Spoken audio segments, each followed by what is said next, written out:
ఆదిలాబాద్ తమను రెగ్యులరైజ్ చేయాలని ధర్నా చేస్తున్న సమగ్ర శిక్ష ఉద్యోగులకు ఫోన్లో మద్దతు తెలిపి వారి సమస్య గురించి అసెంబ్లీలో మాట్లాడతానని మాటిచ్చిన కేటీఆర్.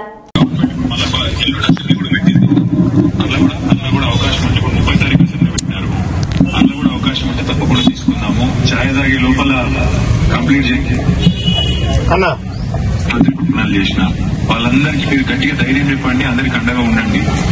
మనందరం కూడా అసెంబ్లీలో కూడా తీసుకుందాము, తర్వాత బయట కూడా తప్పకుండా వాళ్ళకి గట్టిగా మద్దతు నిలబడతాం. రామన్న నమస్కారమే. నేను తెలంగాణ రాష్ట్ర అధికార ప్రతినిధి పడాల రవీందర్. మా యొక్క మహిళా సోదరిమణులు కేజీబీవీ యూఆర్ఎస్ అదేవిధంగా సమస్త ఉద్యోగులు దాదాపు 600-700 మంది ఇక్కడ ఉన్నారన్న. మీ మాట మీ వాణి వాళ్ళు వింటా ఉన్నారు. కాబట్టి మా రిక్వెస్ట్ ఏంటంటే అన్న, మీ సంపూర్ణ మద్దతు ప్రకటిస్తూనే గౌరవ మా ఉద్యమ నాయకుడు కేసీఆర్ గారికి కూడా ఒక్క నిమిషం పాటు ఒక వీడియోని మా కోసం ట్విట్టర్ వేదికగా సమగ్ర శిక్షకు న్యాయం కోసం నిలబడేట్టు మా ప్రియతమ నాయకుడిని ఒక నిమిషం ఆ ట్విట్టర్ ద్వారా మీరు గౌరవ కేసీఆర్ గారిది రిలీజ్ చేస్తారని, అలా చేయాలని మా వాళ్ళు కోరుతా ఉన్నారన్న, ఆశిస్తా ఉన్నారు.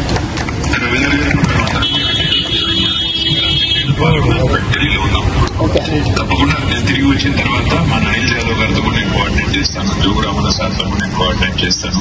తప్పకుండా మీరు అడిగిన విధంగా పార్టీ వైపు నుంచి మద్దతు ఎక్స్టెండ్ చేయడమే కాకుండా పెద్దలు కేసీఆర్ గారి దృష్టికి కూడా ఈ సమస్య తీసుకుపోయి వెంటనే వారి స్పందన కూడా వచ్చేటట్టు కూడా చూసుకుంటాం. దయచేసి మీకు అందరూ కూడా నా ప్రార్థన ఏంటంటే, పోరాడితేనే ఎప్పుడైనా కూడా సమస్యలు పరిష్కారం అవుతాయి.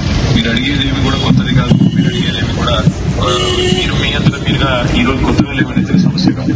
గతంలో ఈ రోజు ముఖ్యమంత్రిగా ఉన్న రేవంత్ రెడ్డి గారు గతంలోనే ఎన్నికల ముందే మీకు వచ్చి ఇచ్చిన వాగ్దానాన్ని నిలబెట్టుకోమని మీరు కోరుతున్నారు.